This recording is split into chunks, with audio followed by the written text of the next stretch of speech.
नमस्कार, स्वप्ना किचनमध्ये आपणा सर्वांचे खूप खूप स्वागत आहे। आज आपण बनवणार आहोत मसाला खिचडी। त्यासाठी घेतलेला आहे एक कांदा चिरून, त्यानंतर एक वांग चिरून घेतलेला आहे, एक टोमॅटो, एक बटाटा, लसूण अद्रक पेस्ट, कढीपत्ता, कोथिंबीर, त्यानंतर शेंगदाणे, फ्लावर, त्यानंतर 1.5 वाटी तांदूळ घेतलेले आहेत आणि अर्धी वाटी मुगाची डाळ घेतलेली आहे।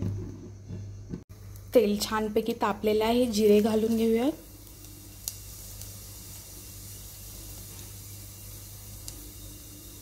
त्यानंतर लसूण अद्रक पेस्ट,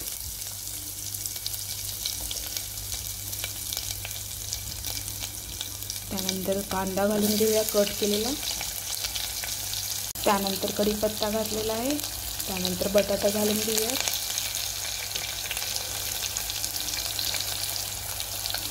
त्यानंतर थोडीशी कोथिंबीर, त्यानंतर टोमॅटो घालूया, त्यानंतर वांग, त्यानंतर शेंगदाणे आणि फ्लावर घालूया, त्यानंतर थोडीशी हळद, काळं तिखट घालूया,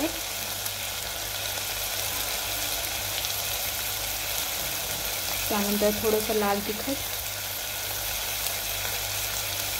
गरम मसाला घालून घेऊया, त्यानंतर चवीनुसार मीठ घालून घेऊया, त्यानंतर धुवून घेतलेले तांदूळ आणि मुगाची डाळ घालूया। छानपैकी याला मिक्स करून घेऊया। 2.5 ग्लास पाणी घालून घेऊया। कुकरचं झाकण लावलेलं आहे, 3 शिट्टी होऊ देऊया। छानपैकी मसाला खिचडी तयार झालेली आहे। त्यानंतर आपण तूप घालून घेऊया।